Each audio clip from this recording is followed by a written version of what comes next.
surrender. I will do my best until I get put under. What if I go stronger? What if I go stronger?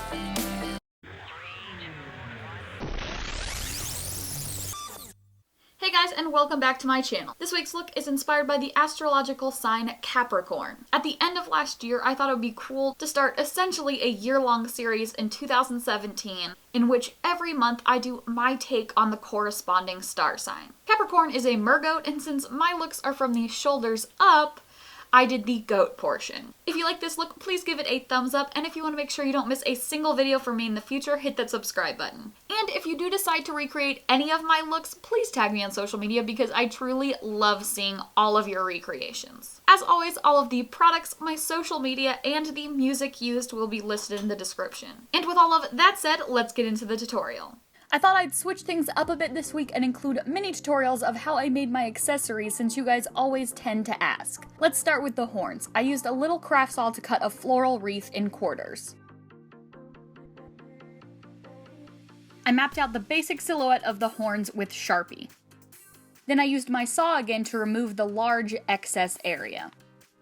I used a rasp, which is basically a handheld cheese grater, to start refining the shape, but please don't steal someone's cheese grater for this because you don't want to use it for food after it's been used on foam. To further refine the shape, I used my rotary tool, but you could also use sandpaper, it'll just take a bit longer.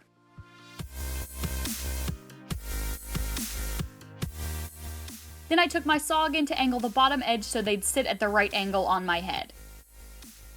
The particular goat horns I referenced had some ridges at the bottom, so I rolled up strips of tissue, dipped them in latex, and smoothed them onto the horns. I did 7 ridges that gradually tapered off. Once the horns were dry, I painted them with acrylic paint. I didn't include this because the paint job is really all preference.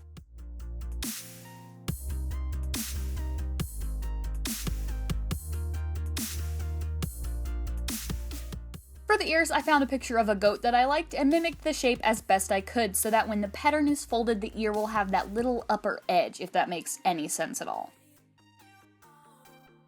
I traced the pattern twice on a light pink felt and twice on a white felt. Since the felt is reversible, you don't have to flip the pattern like I did, but this just makes it easier to remember and distinguish the 2 ears so you don't end up with 2 left ears or 2 right ears. Once I cut them out, I hot glued the pink on top of the white, then folded them and glued them together at the little corner.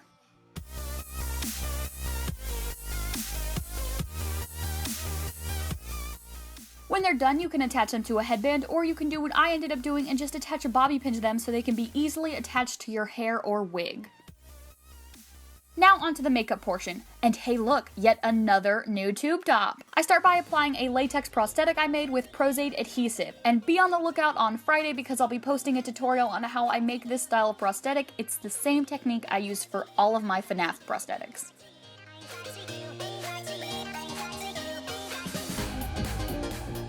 Once the piece is applied, I stipple latex around the edges to conceal them a bit more. I use an orangey concealer to help cancel out my dark circles.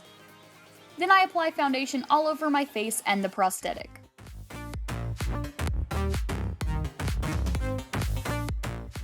I highlight my face with a white concealer and blend it out.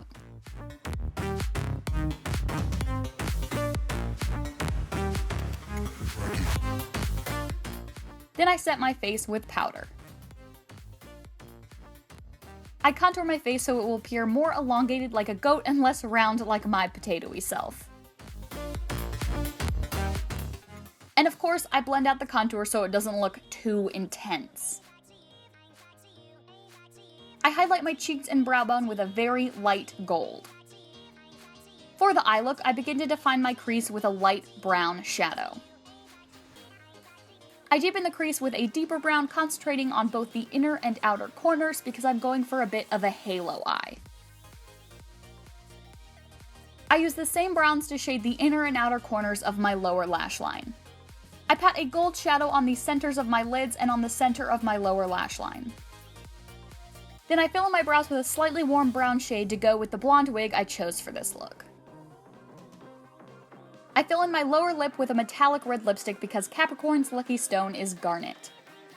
I map out Capricorn's symbol and some body jewelry of sorts with an eyeliner.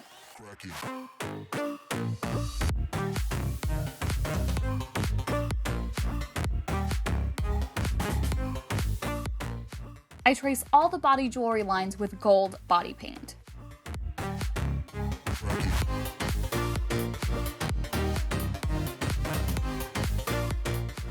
The snot forming under here right now is oh so real. But I can't sniffle, so it's just water falling out. So this is gonna be delicious. And I trace the symbol with the red lipstick. I use lash glue to apply red rhinestones all over my chest.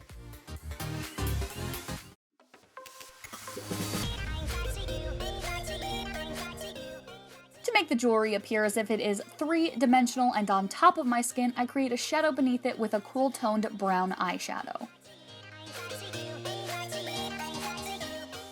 Then I go back in with a deeper brown right along the edge of the jewelry because that's where the shadow would be the darkest.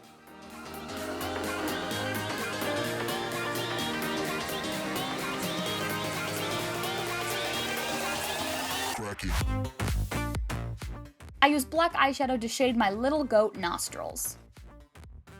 Last, I attached bobby pins to my ears and horns so I could easily attach them to my wig.